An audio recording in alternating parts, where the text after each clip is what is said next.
Hero, বড় পর্দায় তোমাকে দেখেছি, তুমি আসলেই সুন্দর। আমি কিন্তু বিয়ে করে ফেলেছি, আসলে সত্যি আমি বিয়ে করে ফেলেছি। আমি বিয়ে করে ফেলেছি আমার সিনেমাকে, আমি বিয়ে করে ফেলেছি আমার ইন্ডাস্ট্রিকে, আমি তাকে বিয়ে করে আমার ঘর সংসার বানিয়ে ফেলেছি এবং সেটাই আপনারা আজকে দেখলেন। এটা বাচ্চা ছিল। মা তো হলে, সিনেমার পর্দায় সিনেমাই কিন্তু মা, ঠিক আছে? সিনেমা মানে সিনেমার পরে কিন্তু মা, এটা দেখছেন? বাই দ্য ওয়ে, আসলে বিষয়টা ছিল যেটা আমাকে প্রশ্ন করা হয়েছিল বিয়ে কবে করছেন, তো আমি বলেছি যে আমার মোটামুটি 10টা সিনেমা রিলিজ হলেই আমি বিয়েটা করে ফেলবো, ঠিক আছে, ধুমধাম করে জানিয়ে। সেটাই যেন হয়। সেই সিনেমাটা কি 10টার মধ্যেই থাকবে না আপ ডাউন হবে? না, হতে পারে, এমনও হতে পারে যে 5টার পরেও জানিয়ে দিতে পারি যে আমি বিয়ে করছি কবে। এমনও হতে পারে 10টার পরেই, মানে 10টা হচ্ছে লাস্ট, 10টা হলে সত্যি সত্যি জানিয়ে দিব, বেশি লেট করব না। এখন হলে হতেও পারে, আমাদের দেশে কি না হচ্ছে, তাই না? এটা তো খুবই সিম্পল একটা ব্যাপার। এমন হলে এই যে হিরো, বড় পর্দায় তোমাকে দেখেছি, তুমি আসলেই সুন্দর। মানে ও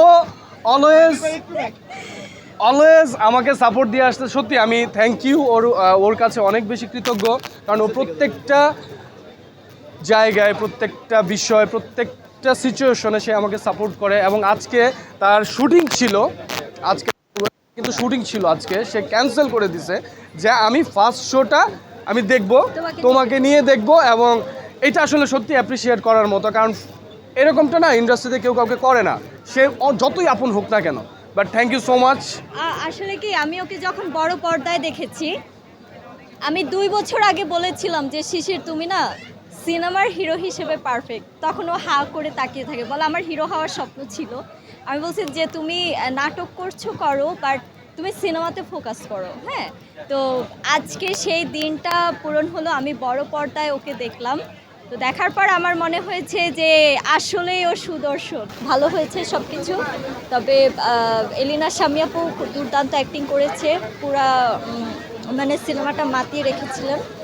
আর শিশির সর্দার, যার কথা বলবো, নতুন হিরো, ও খুবই ভালো করেছে। এবং এর আগেও বলেছি, স্ক্রিনে দেখতে ওকে সিনেমার হিরোই মনে হয়েছে, নাটক মনে হয়নি। গল্প বা সেক্ষেত্রে কোন জিনিসটা আসলে দাগ কাটবে বা দর্শকদের উদ্দেশ্যে যদি বলতে বলি বন্ধুর সিনেমা হিসেবে দর্শকদের কি বলবেন?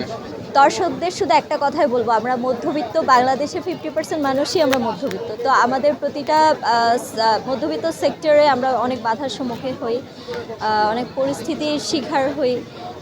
তো মধ্যবিত্ত সিনেমা দেখা উচিত, যেহেতু আমাদের নামের সাথে, আমাদের পরিস্থিতির সাথে, আমাদের পারিবারিক সম্পর্কের সাথে অনেকটা মিলে যায়।